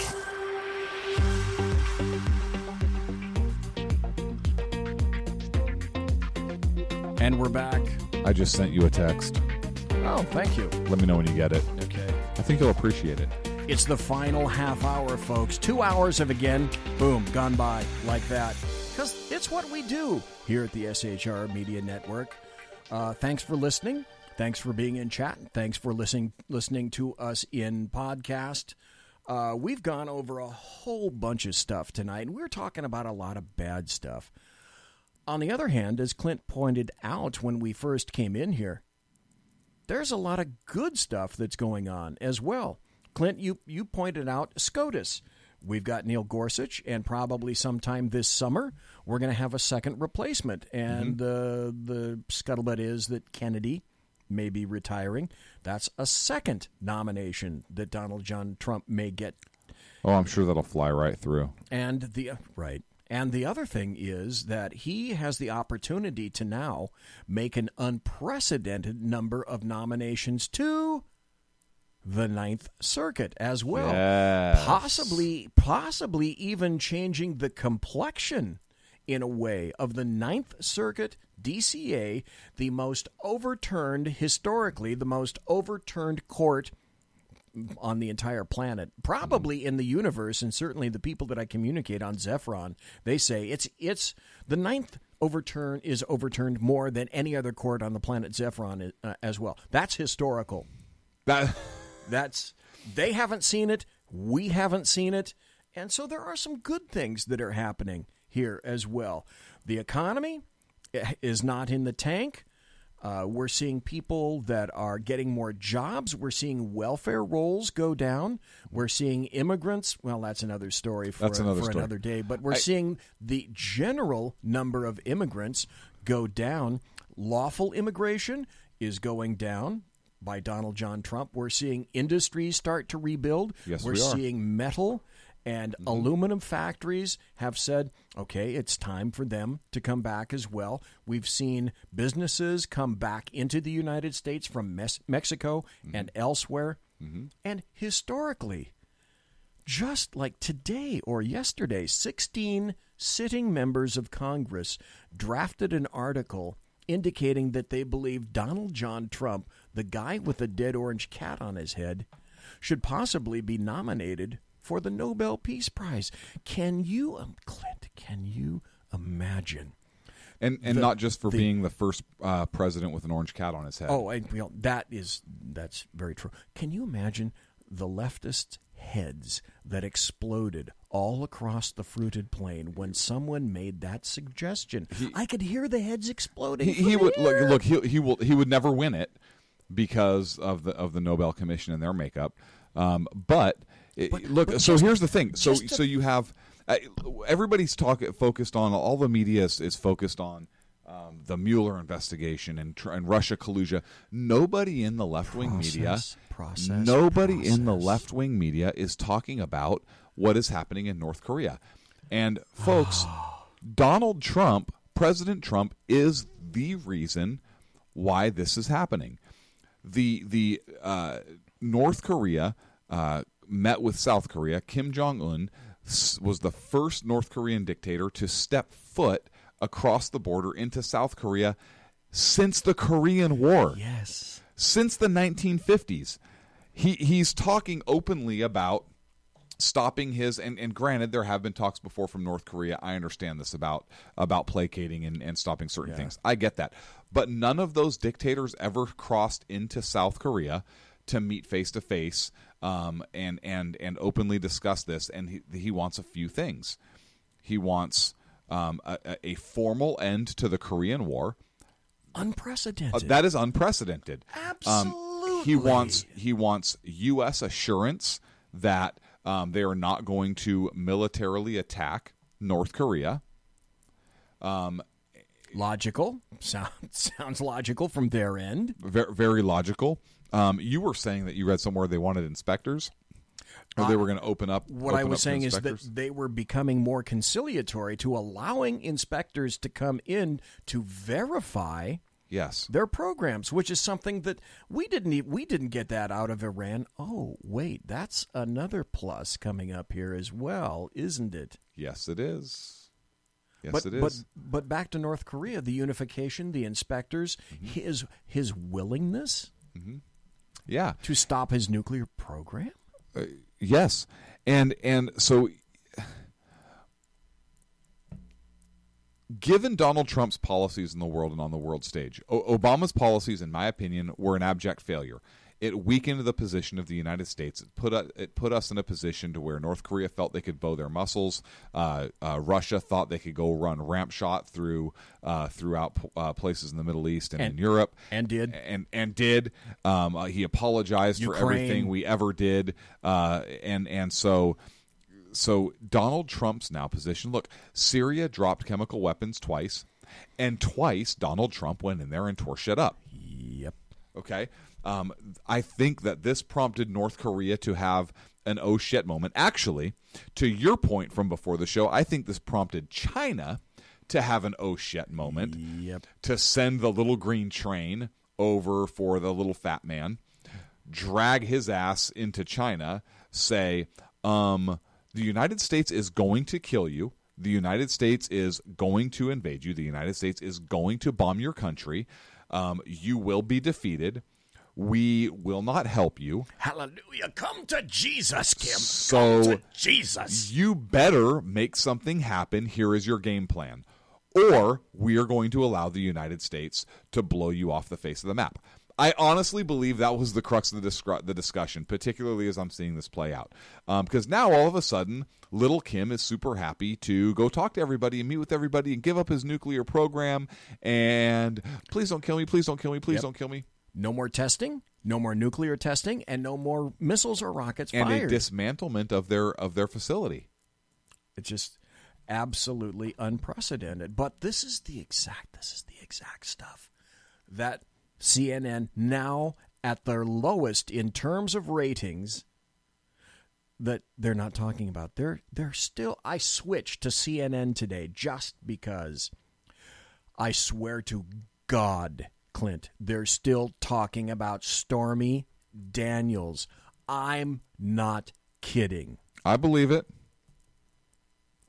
When all of this stuff is going on, Hispanics. Oh, you want to talk identity politics? Let's talk identity politics. Hispanics are more employed at this point under Trump than they have been in decades. Mm-hmm. Blacks have a higher employment rate now than they have in decades. Under President Diamond Trump. and Silk have come to the point where they're saying, this crap the Democrats are trying to pull, all they're trying to do is keep blacks down. Kanye West has said that maybe it's time for a discussion about racial politics in America, and he's shot down. Diamond and Silk have been removed from social media. God, I wish I had the thing to play where, who's the guy? Hank Johnson, who said that Guam was going to tip over, is grilling Diamond and Silk, and you're making lots of money from millions of dollars from Facebook. And of course, it's Diamond and Silk. One of them chirps up and says, "We're not making no millions of dollars anymore. Facebook demonetized us." Well, yeah, and they did. Their ability to make money now, it has been diminished markedly. So there are major things going on. And how is that not discriminatory? How is Facebook shutting down conservative black women and demonetizing them not discriminatory? Oh, you want to hear the best? This is great in terms of Facebook. I know, Clint, who, don't answer just yet, but I know you know, who California hired to be Xavier Becerra, okay, and defend the state of California. That guy is the same guy that Facebook now hired to make sure that everything in Facebook is even, and he's going to sit on a committee to make sure that there is no discrimination on Facebook. Yeah. Clint, who is that man? Becerra? No, Eric Holder. Oh, I thought you just asked me who Becerra is. Xavier Becerra, the Attorney General. Xavier Becerra is the Attorney General Yes. of the state of California, and yet the state of California, Okay, having this apparently is- no confidence whatsoever in this is- Xavier Becerra, hired Eric Yes. Holder to represent them Okay, so- in the suit. So this is The why I federal was suit confused. against You're them. telling me that this is why I was confused. You're telling me that Eric Becerra or that Xavier Becerra is the Attorney General who's supposed to defend the Constitution. Who I'm is sorry, that man? you're not in my mind. You're not No, getting where I'm not in your where mind. I'm I wasn't getting where you're going. Yes, Eric Holder. Yeah. But face even. Are you kidding Of me? course not. Well, look who Jesus. Look who the UC Regents hired. We talked about this. Yeah, Jenny, baby. Look, okay. How do you fight this? It goes to what you were talking about at the very beginning of the show. How do we survive this, Clint? How do we do it? We don't. We form our own country and say fuck it. So here you like my idea is amazing. By the way, Listen, I'm going to get him on the show by hook or crook. Kurt Schlichter has written two and about to come out with a third novel. And his first novel, kind of clunkily written, but I get his point. In his now soon-to-be trilogy, what he does in his books is California has split away completely from the rest of the United States. and is the rest of the United States a better place? And the rest of the United States has gone red with some blue on the northeast, which they can keep all that shit to themselves anyway. But it illustrates what a shit show California is now. Well, California is already going downhill at a remarkable pace. Yes, it is. As a matter of fact, there was a report that came out, and I think I forwarded it to you this week, where it talked about because of the new tax. Oh, perfect. Yep. Because of the new tax stuff that came out, that people are leaving the blue states in droves because of the high tax rate. Yeah. So now you have California once again losing its tax base. And another thing on California, because I'm going to segue right into it, we only have 12 minutes left, or 11 minutes left, is California has the infamous train to nowhere. Oh, this is such a great story. It's a high-speed rail to nowhere. And I saw it. Okay, so it's not even fucking high-speed rail because the tracks they're on can't handle high-speed rail. So the train, which is high-speed, or supposed to be high-speed, or gonna be high-speed. They called it a bullet train. The bullet train the bullet train is on a squirt gun track, and so it has to slow way down because if it maintains maximum speed, the tracks can't handle it. This project is 7 years behind schedule, and how many billions of dollars over budget? Oddly enough, I happen to have that figure: $72 billion with a B. over. With a B. When this was sold to the people of the state of California as having a top budget of $12 million, it's only going to cost $12 million. It's at $72 billion right now. Was it 12 million or was it 12 billion? I'm sorry. If I said million, I meant billion. It was budgeted and sold to the people in a proposition as a cap of $12 billion. Well, that doesn't sound like much. And it was supposed to go. It was supposed to get private investors. Yeah, well, guess what? Change. Nobody is investing in this, and they cut the northern part of the line, so from Sacramento, and they cut the southern part of the line, Los Angeles, and now it goes Fresno to Bakersfield, or supposedly way behind schedule. $72 billion. So the federal government Oh, they're not happy. No, because I wonder why. It's subsidized. Did you get the picture I sent you, by the way? No, but I'm looking at the article. I'm looking at the article that you sent me. So now, what the federal government is doing is they are coming to California to investigate, and they're investigating. This is great. The budget for the train, and it's the I believe it's the IG, correct? Yeah. It's the Inspector General. It's the DOT, the Department of Transportation, the Federal Department of Transportation, and their auditor, and they're auditing, and their IG's audit. Yes, and they're auditing why this thing which is the biggest boondoggle in the state of California history is so far behind schedule and so far above budget. And what the interesting thing is, I have not seen a state response to this yet. How would you respond to this? As in, okay, caught us. Is the state? Yeah. So now you have the Attorney General, Jeff Sessions, who is coming after you for your immigration policies. You have the Federal Department of Transportation coming in saying, you are wasting billions of dollars of taxpayer money, federal taxpayer money, on this bullshit. Well, they're invested. It's the FRA. Now, the IG is coming out with the audit, but it's the FRA, which is the Federal Railway Association. What happened is that they gave California a grant of $3.5 billion. Now, tentatively, that was a quarter of what they said that they would initially need, and the federal government ponied up what it 25%. What it then considered to be a quarter of the budget necessary to complete this high-speed bullet train project. Now they're coming in and saying, and rightly so, where is our $3.5 billion, and what have you done with it? Yes. Perfect. We created a whole other agency. Wait, what?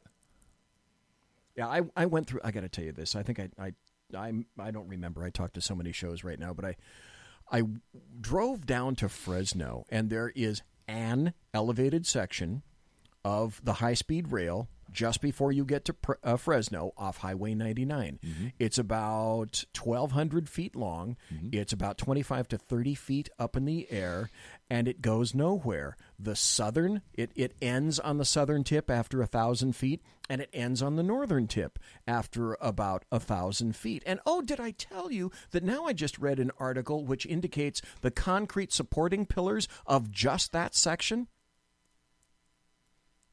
They're starting to crack. Shocking. If that doesn't portray what's occurring in California these days, I don't know. I don't know. We said, or I said at the beginning of the show, before we actually went on air, I said, may we live in interesting times. And you responded that was a Chinese proverb. Yeah. Curse. And yes, and it's sort of a Chinese screw ya. Yeah. Well, we are living in interesting times. We are, and I want to make a correction on the numbers. The bullet train was sold at $33 billion, and it's up to $77. Oh, now. I was off on both figures. It's 77, so I want to have a correction. Okay, so only 5 more billion. Correct. Over than what I underestimated. Yes. Damn me. I need to get my figures right. Yes, $33 billion. We should have been able to complete it for $33 billion. We were ready to complete it at $12 billion. Here, Senator Republican Jeff Denham. This is a great quote from the article that you sent me. Since then, the bullet train project was sold to voters in California in 2008 as a $33 billion ride from San Francisco to Los Angeles in 3 hours or less. Mm-hmm. Doesn't that sound great? Yes. Sure, that sounds great. You betcha. Amazing. Since then, this is a quote, since then, the project has been scaled back dramatically by lopping off the Sacramento and San Diego segments while ballooning the estimated cost from $77 billion to $98 billion, almost $100 billion And except for the feds, apparently California is accountable to no one, just like the federal DOJ. Yes. To whom does government answer anymore? To your point at the beginning of the show, if the government does not answer and is not answerable to anyone or any series of persons, what do we have? Here's the problem. The government does not fear the people. The government of the state of California, I would say the government, more the government, the government does not fear the people. They do not fear the prospect of being removed from office. They do not fear the prospect of people getting fed up with their bullshit and revolting, stop paying their taxes or do any of those things. They do not fear the people. They don't care. They don't care. That's absolutely true. Now I'm going to bring it back down. And that's called tyranny, by the way. Oh, it is. And we are against tyranny. Clearly, it's in the title of our show. I'm going to bring this back locally to California, but it can apply to any jurisdiction now. And I know we got about another 2 more minutes to go before the end of the show. But this is a great quote, and this is from a San Diego councilman. He says, "This so-called bullet train is a solution in search of a problem that is plagued by billions of dollars in cost overruns and fiscal mismanagement." He said, "This money, bingo, wait, I have it. This money could have been used and invested in our current infrastructure needs, such as water storage, yes, flood control, yes, highways, yes, bridges, yes." And I would also add, because California is either in or out of a drought perpetually, desalinization plants all up and down the coast. Yes. Potentially $100 billion for nothing that we could use for all of that infrastructure, solve our critical water problems? Yes. No interest whatsoever. Here's why. And here's why the water issue won't gain traction. Because in order to create new reservoirs, desalinization plants, all those things, you have to destroy environment. Oh, that's so sad. But hey, that's funny. Look at Lake Pillsbury. Other states can do it. In Lake County, Lake Pillsbury, I think it's Lake County up there. Lake Pillsbury, PG&E is talking about letting the dam up there, just let it go. Just let it crumble, let it go, and return back to the way it was in nature. Oh, I forgot this. This is, you spoke of dams, and we're going to have to leave here in just a little bit, but you are really going to enjoy this. Last year, when during the floods that we have, Lake Oroville couldn't withstand the waters, the pressure of the waters from the Feather River coming to Lake or to Oroville Dam, and broke a part of the dam, and it threatened and flooded the spillgate. A bulk of the town of Oroville, making homeless refugees of hundreds and hundreds of people in the town of Oroville. Yes. Now the state of California has repaired the spillway, only again to discover what, Clint? Oh, that's right.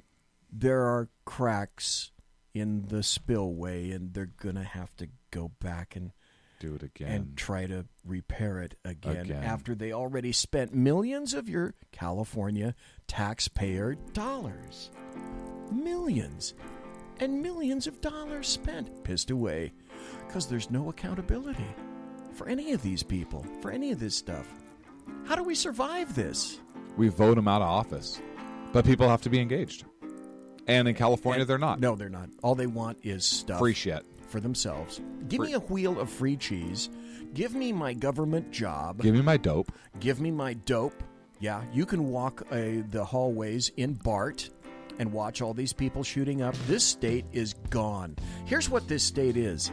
This state is a perfect example, folks, of what not to do in other states. Learn from our lesson. Please do. That's it for the show. We'll be back next Wednesday. It was, again, another shat show, wasn't it? This makes me just want to go to sleep, this type of music. And that's it. Good night, folks. Very soothing. Good night. We'll see you later.